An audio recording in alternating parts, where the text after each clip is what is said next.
Assalamualaikum warahmatullahi taala wabarakatuh. Alhamdulillah, berjumpa lagi kita untuk, pengisian juga, perkongsian berkaitan dengan, dalam siji Mikro 3 di bawah tajuk Modul 4 tentang analisis isu semasa. Okey, dalam, subtopik yang akan dibincangkan pada kali ini iaitu berkaitan dengan nilai dan etika, kebebasan dan hak asasi, sains, teknologi dan inovasi serta keamanan global. Hasil pembelajaran yang diharapkan pada akhir ini pelajar dapat menjelaskan isu-isu semasa berkaitan dengan nilai dan etika, menjelaskan isu-isu semasa berkaitan dengan kebebasan dan hak asasi, menjelaskan isu-isu semasa berkaitan dengan sains, teknologi dan inovasi, dan menjelaskan isu semasa berkaitan dengan keamanan global. Apa itu etika? Etika adalah satu ilmu mengenai apa yang baik dan tidak baik, kewajipan dan tanggungjawab moral. Etika pribadi bermaksud peraturan dalam kehidupan pribadi. Manakala etika kerja, ia menjurus kepada tanggungjawab individu atau profesion terhadap masyarakat. Etika dan kehidupan yang sejahtera. Bagaimana etika dibentuk ataupun dipengaruhi oleh siapa? Pertama, pengaruh keluarga, pengaruh rakan sebaya, pengaruh pengalaman hidup, nilai pribadi dan prinsip moral serta faktor persekitaran. Okey, etika dalam kehidupan yang sejahtera. Perincian di sini kita lihat satu persatu. Faktor keluarga, definisi iaitu pengaruh yang diperolehi daripada ahli keluarga seperti ibu bapa, saudara kandung dan ahli keluarga lain. Keluarga adalah unit pertama di mana individu belajar tentang nilai, norma dan moral. Mereka memberikan panduan awal tentang apa yang betul dan salah. Contoh ibu bapa yang mengajar anak mereka tentang pentingnya kejujuran dan integriti dalam kehidupan seharian. Faktor yang kedua itu pengaruh rakan sebaya, iaitu pengaruh yang diterima daripada rakan sebaya dan kelompok sosial yang sama umur atau minat. Rakan sebaya memainkan peranan penting dalam pembentukan etika, terutamanya semasa remaja. Mereka boleh mempengaruhi tingkah laku dan pandangan individu. Contohnya seorang remaja yang memilih untuk tidak menonton video porno kerana rakan-rakan mereka juga tidak menonton video porno dan mengamalkan gaya hidup yang sihat. Pengaruh yang ketiga iaitu pengaruh pengalaman hidup, iaitu satu pengaruh daripada pengalaman pribadi yang membentuk pandangan dan nilai individu. Pengalaman hidup sama ada positif atau negatif membantu individu memahami akibat dari tindakan mereka dan membentuk prinsip etika mereka. Contohnya seseorang yang menjadi lebih empati dan penyayang setelah melalui pengalaman sukarela di rumah kebajikan orang tua. Faktor senyalah berkaitan dengan nilai pribadi dan prinsip moral. Kepercayaan dan prinsip individu yang berdasarkan kepada apa yang mereka anggap sebagai betul atau salah.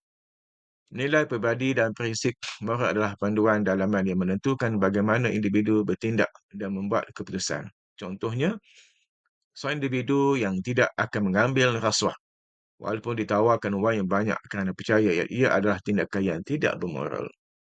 Faktor senyalah faktor persekitaran di mana pengaruh daripada persekitaran tempat tinggal atau kerja termasuk budaya, undang-undang dan norma sosial. Persekitaran boleh mempengaruhi cara individu memandang etika melalui ekspektasi dan peraturan yang wujud dalam komuniti mereka. Contohnya, seorang pekerja atau workers yang sentiasa mematuhi etika kerja kerana syirkatnya mengamalkan polisi integriti yang ketat dan mempunyai budaya kerja yang beretika. Konsep sejahtera. Apa itu konsep sejahtera? Konsep sejahtera dalam seluruh aspek kehidupan itu meliputi bila dikatakan sejahtera itu meliputi gaya hidup yang lestari, program yang berterusan, nilai murni serta terdapat 10 ilmu sejahtera oleh Profesor Tan Sri Zulkifli dan nilai sejahtera dalam falsafah pendidikan kebangsaan itu antara konsep atau falsafah yang perlu kita hayati dan fahami. Okey, terdapat 10 elemen sejahtera menurut pandangan Profesor Tan Sri Zulkifli. Pertama, kita melihat dari sudut spiritual, iaitu mengutamakan hubungan yang erat dengan Tuhan dan Pencipta. Elemen ini merangkumi amalan keagamaan dan rohani yang mendalam serta kepercayaan yang kukuh. Dari sudut intelektual, sejahtera dari sudut intelektual bermaksud menitik beratkan pembangunan minda melalui pendidikan, ilmu pengetahuan dan pemikiran kritikal Dan ini melibatkan pembelajaran sepanjang hayat, dalam life learning dan penerokaan ilmu baru. Emosi iaitu menjaga kestabilan emosi dan kesejahteraan mental. Elemen dan melibatkan kemampuan mengurus perasaan, tekanan dan konflik dengan bijak. Maksudnya fizikal yang sejahtera bermaksud mengekalkan kesihatan dan kejegasan fizikal. Ini termasuk pemakanan seimbang, senaman yang konsisten dan menjaga kesihatan tubuh badan.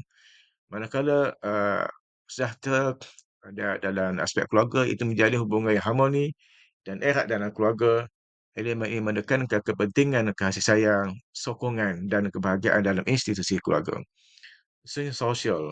Memupuk hubungan sosial yang baik dengan masyarakat, ini termasuk sikap suka tolong-menolong, kerjasama dan menjaga hubungan sesama manusia, terutama berkaitan dengan isu-isu sentimen, agama, bangsa dan sebagainya. Ekonomi, iaitu mencapai kestabilan dan kesejahteraan ekonomi. Ini melibatkan kemampuan mengurus keuangan, kestabilan pekerjaan dan perancangan keuangan yang bijak. Kesejahteraan dan sudut persekitaran pula bermaksud memastikan kelestarian dan kebersihan alam sekitar. Elemen ini menekankan tanggungjawab terhadap alam sekitar dan pengurusan atau penggunaan sumber secara mapan.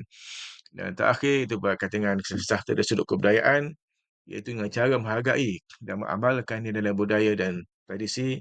Ini termasuk penghormatan terhadap warisan budaya dan entiti yang kaya. Ya. Dan kita ni banyak bangsa, etnik dan kita mempunyai budaya pelbagai, maka perlulah kita hayati dan perlu kita kekalkan budaya ini. Okey, cara mengamalkan 10 ilmu sejahtera ini seperti mana yang menurut pandangan Tan Sri Zulkifli ini.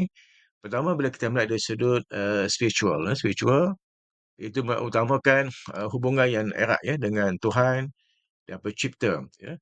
Elemen ini merangkumi amalan keagamaan dan rohanian mendalam serta kepercayaan utuh yang kukuh, ya. Bagaimana nak mengamalkan, melibatkan diri dalam ibadah harian, meditasi dan juga merenung keagungan Tuhan, menghadiri ceramah dan juga kelas-kelas keagamaan. Jadi dari sudut intelektual, iaitu menitik beratkan pembangunan minda melalui pendidikan, ilmu pengetahuan dan juga pemikiran kritikal. Ia melibatkan pembelajaran sepanjang hayat dan penerokaan ilmu baru. Bagaimana nak mengamalkan itu dengan menjadikan tradisi membaca buku, kita membudayakan pembacaan buku, bahan-bahan ilmiah, hadir kuliah dan juga seminar dan melibatkan diri dalam perbincangan intelektual. Terus belajar berkaitan dengan apa-apa yang bersifat kemahiran baru, ya. Emosi, bagaimana iaitu mempunyai kestabilan emosi dan kesejahteraan mental. Ilmu ini melibatkan kemampuan mengurus perasaan, mengurus tekanan dan juga konflik dengan bijak, ya. Ini penting, ya. Cara dengan melatih teknik disebut sebagai teknik relaksasi, meditasi dan juga mencari sokongan ataupun pandangan daripada pihak yang berautoriti seperti kaunselor ataupun kawan yang rapat yang boleh dipercayai, ya. Apabila perlu, ya. Segi fizikal, itu dengan mengekalkan kesihatan dan juga kecergasan fizikal, ya, termasuk pemakanan yang seimbang, ya, senaman yang berkala, ya, yang konsisten dan juga menjaga kesihatan tubuh badan.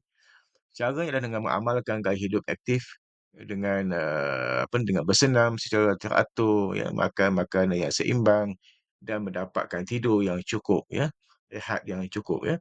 Segi keluarga, iaitu dengan menjalin hubungan yang harmoni dan erat dalam keluarga, ya. Elemen ini memerlukan ataupun perlu menekankan kepentingan kasih sayang, sokongan dan juga kebahagiaan dalam institusi keluarga. Bagaimana cara mengamalkan iaitu dengan meluangkan masa berkualiti dengan keluarga, berkomunikasi secara terbuka dan menghargai peranan setiap ahli keluarga. Segi sosial, iaitu dengan memupuk hubungan sosial yang baik, ya, dengan masyarakat. Ini termasuklah sikap tolong-menolong, kerjasama dan menjaga hubungan sesama insan, ya. Caranya adalah dengan melibatkan diri dalam apa-apa aktiviti kemasyarakatan, menyertai kumpulan sokongan dan juga membina hubungan yang sihat dengan rakan daripada pelbagai bangsa dan etnik, ya. Dari sudut ekonomi itu mencapai kestabilan dan kesejahteraan ekonomi, melibatkan kemampuan untuk mengurus keuangan, kestabilan pekerjaan dan juga rancangan keuangan yang bijak. Cara adalah merancang keuangan dengan bijak, menyimpan sebagai pendapatan dan juga mengelak hutang yang tidak perlu serta mencari peluang bagaimana untuk peningkatan dan kejayaan ya. Berkaitan dengan persekitaran iaitu dengan memastikan kelestarian dan kebersihan alam sekitar. Elemen ini akan perlu menekankan tanggungjawab terhadap penjagaan alam sekitar dan juga penggunaan sumber secara mapan dan bijak ya. Cara adalah dengan mengurangkan penggunaan plastik kita semula dan menyertai aktiviti pemeliharaan alam sekitar menjaga kebersihan kawasan sekitar. Ini antara yang patut kita fahami dan kita hayati dan amalkan ya. Dari sudut kebudayaan itu dengan kita menghargai dan juga kita melihat kepentingan budaya dan tradisi ini supaya kekal dan menjadi warisan yang terbaik untuk kita semua amalkan ya, terutama untuk generasi muda ya. Dengan cara mempelajari dan juga mengamalkan tradisi budaya ya, menghadiri festival kebudayaan dan juga menghormati warisan budaya orang lain. Dan terakhir dari sudut politik iaitu dengan mengambil bahagian dalam proses demokrasi dan urus tadbir yang baik. Elemen ini melibatkan keadilan, integriti dan juga tanggungjawab sebagai warga negara. Dan itu dengan cara mengundi dalam pilihan raya, ya, terlibat dalam dialog politik yang sihat dan juga menyokong dasar yang adil serta urus tadbir yang baik. Inilah akan menjadikan kesejahteraan itu berlaku ya dalam kehidupan kita. Konsep etika dalam pelbagai agama. Kita lihat dari sudut kepelbagaian dalam agama ya, bagaimana konsep etika ini ditekankan. Dari sudut keadilan boleh dikatakan semua agama menekankan aspek keadilan, kebenaran, kebajikan, kasih sayang dan penjagaan, keharmonian, pematuhan undang-undang dan peraturan berserah diri dan juga kesederhanaan ya. Kalau kita lihat dari sudut keadilan dan juga kebenaran ya, kebenaran iaitu ia bermaksud kesamaan dalam perlakuan dan keputusan tanpa berat sebelah ya. Mengamalkan keputusan yang adil, jujur dan tidak memihak. Contohnya dalam Islam, keadilan adalah salah satu daripada sifat Allah dan umat Islam dianjurkan untuk berlaku adil dalam semua aspek kehidupan. Dari sudut kebajikan, tindakan itu tindakan yang membawa kebaikan kepada orang lain, ya, manfaat kepada orang lain, memberi bantuan kepada yang memerlukan, mengorbankan masa atau tenaga untuk kebaikan orang lain. Contohnya dalam Buddha, dalam agama Buddha menekankan konsep metta ataupun cinta kasih yang tidak belah bagi kepada semua makhluk hidup. Begitu dengan aspek kasih sayang dan juga penjagaan, perasaan kasih sayang dan keinginan untuk menjaga orang lain ya, iaitu dengan memastikan kesejahteraan fizikal dan emosi orang lain, berusaha untuk memahami dan juga memenuhi keperluan mereka. Contohnya dalam Kristian ya, kasih sayang adalah perintah utama yang diajarkan oleh Yesus. Kasihilah sesamamu seperti diri kamu sendiri. Selain berkaitan dengan keharmonian, yang keadaan yang seimbang dan selaras antara individu dan masyarakat, mengelakkan konflik, mempromosikan kerjasama dan juga kesatuan. Contohnya dalam falsafah Konfusi menekankan keharmonian sosial dan keluarga sebagai asas masyarakat yang stabil dan sejahtera. Seterusnya pematuhan undang-undang dan juga peraturan. Itu dengan cara mengikuti peraturan yang lengkap yang ditetapkan oleh masyarakat atau agama. Dengan antaranya dengan cara menghormati dan mematuhi undang-undang, peraturan dan arahan yang ditekankan untuk memastikan ketertiban ya. Contoh dalam Hindu ya, dharma merujuk pada tugas dan tanggungjawab yang harus dipatuhi oleh setiap individu dan masyarakat. Berserah diri bermaksud menyerahkan diri kepada kuasa yang lebih tinggi atas atau kehendak yang lebih besar, iaitu dengan menerima ketentuan takdir, mengamalkan sikap rendah diri dan keikhlasan terhadap keputusan yang tidak dapat dikawal. Islam menekankan juga mengajar konsep tawakul, iaitu kepercayaan dan penyerahan diri sepenuhnya kepada kehendak Allah Subhanahu Wa Taala. Dalam aspek kesederhanaan, iaitu bermaksud mengamalkan sikap sederhana dalam segala aspek kehidupan, iaitu dengan mengelakkan pembaziran, berusaha untuk keseimbangan dalam semua aspek kehidupan. Falsafah stoicism menekankan kehidupan yang sederhana dan mengelakkan kelebihan dalam semua perkara. Semua apa yang saya sebutkan di atas ni, konsep-konsep yang menyatakan keadilan, kebajikan, kasih sayang dan sebagainya itu semua ada di dalam agama. Kan? Cuma saya nak fokuskan spesifik di agama tertentu supaya nampak apa dari sudut nilai murni itu diterapkan dalam semua agama ya. Okey, dari sudut kebebasan dan hak asasi manusia iaitu hak yang tidak boleh dipisahkan, hak menjamin maruah dan harga diri manusia, serta, deklarasi hak asasi manusia sejagat ataupun disebut sebagai UDHR oleh Pertubuhan Bangsa-Bangsa, Bersatu. Di mana konsep kebebasan hak asasi itu di mana pertama menekankan aspek, yang bermaksud hak yang tidak boleh dipisahkan, ya. Hak asasi manusia merujuk kepada hak yang intrinsic, kepada setiap individu tanpa mengira latar belakang, hak untuk hidup, hak untuk bersuara, hak pendidikan, hak untuk kebebasan beragama. Seterusnya berkaitan hak menjamin maruah dan, harga diri manusia, itu hak untuk dilindungi dari tindakan yang merendahkan martabat dan harga diri individu. Ia merangkumi hak untuk tidak diseksa, hak untuk mendapat perlindungan undang-undang dan hak untuk dihormati. Contohnya larangan terhadap penyiksaan, perlindungan dari pencabulan, perlindungan dari pencabulan, hak-hak mendapatkan keadilan di mahkamah.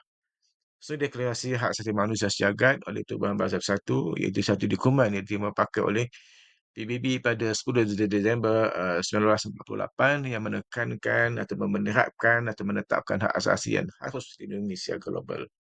UDHR mengandungi 30 artikel yang merangkumi hak seperti hak untuk hidup, kebebasan, keselamatan dan kesaksamaan. Contohnya artikel 1, semua manusia dilahirkan bebas dan sama dari segi martabat dan hak. Itu yang salah satu artikel 1 kan. Kalau ikut sini ada 30 artikel yang tuan-tuan dan puan boleh rujuk ya dalam apa ni deklarasi hak asasi manusia sejagat. So, berkaitan dengan sains, teknologi dan inovasi, kepentingan sains, teknologi dan inovasi dalam merealisasikan wawasan 2020. Dasar sains, teknologi dan inovasi tahun 2013 hingga 2020, dasar bioteknologi negara 2005 hingga 2020 dan dasar angkasa negara 2017 hingga 2020, iaitu berkaitan dengan aspek sains, teknologi dan inovasi ya. Pentingnya sains dan inovasi, sains, teknologi dan inovasi dalam merealisasikan wawasan 2020 di mana STI ini memainkan peranan penting dalam merealisasikan wawasan 2020 dengan meningkatkan kecekapan dan keberkesanan negara dari segi ekonomi, sosial, keselamatan dan alam sekitar.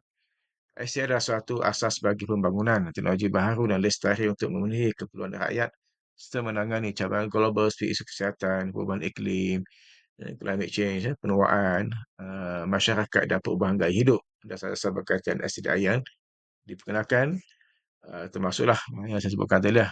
Dasar sains teknologi dan inovasi ini dari 2013 hingga 2020 ini terdapat 6 teras strategi iaitu menggariskan hala tuju pelaksanaan SDM untuk transformasi sosial ekonomi dan pertumbuhan inklusif, memajukan pendidikan dan juga pembangunan saintifik, sosial dan pengkomersialan, menggiat dan mencegahkan industri, menggalak dan memupuk kesedaran STI, mentransformasi takdir STI, membangun, memupuk dan menggelak bakat serta mengukuhkan hubungan strategik antarabangsa.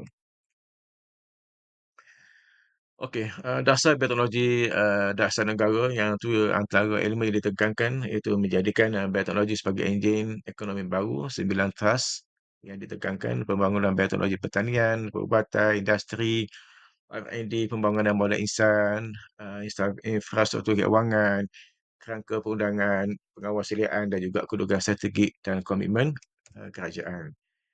Dasar angkasa pula menekankan itu satu dasar yang memacu pembangunan sektor angkasa negara. Terdapat 5 teras strategik iaitu dengan cara mengukuhkan tadbir urus untuk mengoptimumkan akses kepada keupayaan angkasa, menumpukan kepada teknologi, infrastruktur dan aplikasi angkasa yang signifikan, memacu pembangunan sains dan teknologi angkasa serta membina kepakaran serta menyumbang ekonomi dan kesihatan negara dan terakhir meningkatkan dan mengukuhkan kerjasama serta jaringan antarabangsa.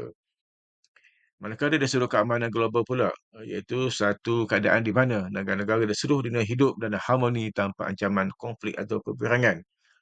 Keamanan ini bukan sahaja melibatkan ketiadaan konflik bersenjata tapi juga kestabilan politik, ekonomi dan sosial. Mencapai keamanan global adalah matlamat yang kompleks dan memerlukan kerjasama di semua pihak termasuk kerajaan, organisasi atau bahasa sektor swasta dan masyarakat awam. Keamanan global di Malaysia terhasil hasil daripada perancangan rapi kepentingan kerjasama antara semua pihak untuk mencapai keamanan dan aspek utama untuk keamanan sejagat itu dengan menjaga sesama menjaga tentang kepentingan alam sekitar, hak asasi, politik ya. Keamanan di Malaysia bukanlah kebetulan, tetapi hasil perancangan rapi dan pelaksanaan yang cekap sejak kemerdekaan. Kerajaan Malaysia mengambil kira pelbagai aspek dengan berhati-hati kerana masyarakatnya berpilihan bangsa dan agama. Walaupun laporan 2018 oleh Global Peace Index GPI meletakkan Malaysia di tanggal ke-5 dari 193 negara, nilai keamanan ini bukanlah bersifat sejagat kerana beberapa aspek penting di Malaysia kurang diberikan penekanan oleh GPI. Malaysia kekal aman kerana kerjasama antara kerajaan dan rakyat walaupun terdapat kelompangan yang perlu ditangani. Persekitaran yang kondusif adalah asas kepada keamanan di Malaysia. Dengan aspek alam sekitar, hak asasi manusia dan politik menjadi asas utama kepada pencapaian keamanan sejagat. Apa pentingnya kerjasama dalam keamanan global ini? Pertama, untuk mencegah konflik antarabangsa. Kerjasama antarabangsa dapat membantu mencegah konflik dengan menyediakan platform untuk dialog dan diplomasi. Contoh, Pertubuhan Bahasa Bersatu atau PBB yang memainkan peranan penting dalam mediasi dan juga penyelesaian konflik. Menggalakkan pembangunan ekonomi dan sosial. Keamanan adalah asas kepada pembangunan yang mampan. Negara yang aman lebih cenderung untuk menarik pelaburan asing dan juga memastikan kestabilan ekonomi. Kerjasama dalam bidang ekonomi dan sosial dapat membantu mengurangkan kemiskinan dan juga ketaksamaan yang sering menjadi punca konflik. Yang ketiga, menangani ancaman keselamatan global. Itu pentingnya kerjasama global. Ancaman seperti keganasan, perubahan iklim dan wabak penyakit tidak mengenal sempadan. Kerjasama antara negara adalah penting untuk menangani ancaman ini dengan berkesan. Contohnya kerjasama dalam usaha melawan perubahan iklim melalui Perjanjian Paris. Yang keempat, memperkuat institusi dan juga perundangan antarabangsa. Kerjasama dapat memperkuat institusi antarabangsa dan perundangan yang mengawal selia hubungan antarabangsa seperti Mahkamah Jenayah Antarabangsa dan Konvensyen Hak Asasi Manusia. Ini membantu memastikan bahawa negara-negara mematuhi norma-norma dan standard global. Yang terakhir iaitu memupuk kesefahaman dan juga toleransi antarabangsa melalui kerjasama dalam bidang pendidikan, budaya dan pertukaran rakyat. Kesefahaman dan toleransi antara budaya dapat dipupuk. Ini penting untuk mengurangkan prasangka dan juga meningkatkan keharmonian antarabangsa. Okey, contoh kerjasama yang berjaya dalam mencapai kejayaan seperti Kesatuan Eropah EU. EU adalah contoh kerjasama regional yang berjaya dalam mengekalkan keamanan di Eropah selepas Perang Dunia Kedua melalui integrasi ekonomi dan politik. Perjanjian Atlantik Utara ataupun NATO. NATO adalah aliansi pertahanan yang memastikan keamanan melalui kerjasama ketenteraan antara negara anggota. Kesimpulan, keamanan global memerlukan kerjasama yang erat dan berterusan dari semua pihak. Tanpa kerjasama ini, usaha untuk mencapai dan mengekalkan keamanan akan terbatas. Oleh itu adalah penting bagi negara, organisasi antarabangsa dan juga masyarakat global untuk terus berusaha bersama dalam mencapai matlamat keamanan yang lestari dan sejagat. Kerjasama ini adalah kunci kepada dunia yang lebih aman dan sejahtera di mana setiap individu mempunyai peluang untuk hidup dalam keamanan, kesetabilan dan okey, asas utama yang apa ni, yang ditekankan juga dalam Akad Masyarakat melibatkan sekitar, hak asasi dan politik, di mana keamanan global adalah satu matlamat penting yang memerlukan perhatian dan usaha daripada semua bidang negara. Ia melibatkan pelbagai pihak yang saling berkaitan, terhadap pelbagai aspek, termasuklah alam sekitar, hak asasi manusia dan politik. So, kita lihat perincian dia. Alam sekitar yang sihat adalah asas kepada keamanan sejagat, ya. Pemeliharaan dan juga perlindungan alam sekitar dapat mengelak konflik yang berpunca dari perebutan sumber seperti air, tanah dan udara bersih. Aspek utama dalam konteks ini termasuklah perubahan iklim, pencemaran, pemeliharaan biodiversiti. Dari sudut perubahan iklim, mengurangkan pelepasan gas rumah hijau dan beralih kepada sumber tenaga yang boleh diperbarui adalah penting untuk mengelakkan bencana alam yang boleh menyebabkan migrasi besar-besaran dan juga konflik. Pencemaran itu mengawal pencemar udara, air dan tanah untuk memastikan kesihatan masyarakat dan kestabilan ekonomi. Pemeliharaan biodiversiti itu dengan menjaga kepelbagaian biologi untuk menjamin keseimbangan ekosistem yang menyokong kehidupan manusia dan haiwan. Okey, hak asasi manusia iaitu asas kepada keamanan sejagat. Setiap individu berhak menikmati kebebasan, keselamatan dan maruah. Antara aspek utama dalam konteks ini termasuklah kebebasan bersuara dan berpendapat, iaitu menghormati dan melindungi hak individu ataupun individulah untuk bersuara dan menyatakan pendapat tanpa rasa takut atau ancaman. Kesesamaan dan juga anti diskriminasi menjamin kesamaan di hadapan undang-undang dan menghapuskan segala bentuk diskriminasi berdasarkan kaum, agama, jantina dan lain.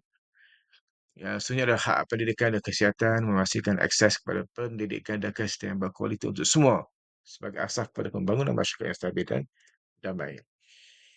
Dari sini politik kita lihat, kestabilan politik adalah syarat untuk keamanan global. Sistem politik yang adil dan terus dapat mengelakkan konflik dan memastikan keamanan sejagat. Aspek utama dalam konteks ini termasuklah governance dan keadilan, mengamalkan tata kelola yang baik di mana kerajaan bertanggungjawab untuk bertindak mengikut undang-undang serta memastikan keadilan sosial terjadi. Diplomasi dan kerjasama antarabangsa menggunakan diplomasi sebagai alat utama dalam menyelesaikan konflik dan memupuk kerjasama antarabangsa untuk menangani isu-isu global seperti terorisme dan juga perubahan iklim. Sesungguhnya itu pembangunan ekonomi yang mapan, menggalakkan pembangunan ekonomi yang mampan untuk mengurangkan kemiskinan dan ketidaksamaan yang sering menjadi punca berlakunya konflik. Okey, kesimpulan yang boleh kita nyatakan di sini bahawa keamanan global memerlukan usaha bersama dalam menjaga alam sekitar, menghormati hak asasi manusia dan memastikan kestabilan politik. Setiap aspek ini dah saling berkaitan dan menyumbang kepada kesejahteraan global.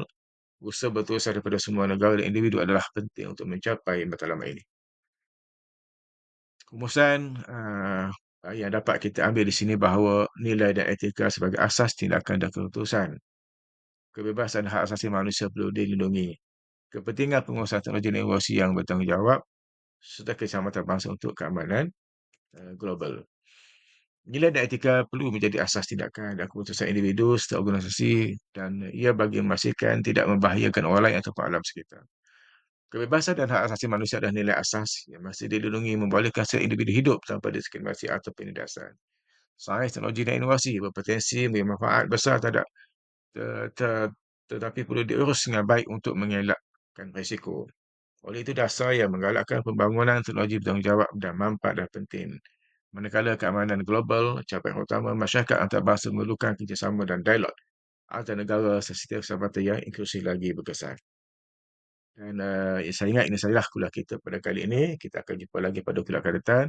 Sehingga berjumpa lagi dan diharapkan pelajar semua dapat memahami dan terus belajar serta membaca agar pelajar dapat menghabiskan modul-modul yang telah ditetapkan serta memiliki ataupun menguasai ketiga-tiga CJ makro yang akan diberikan kepada pelajar nanti.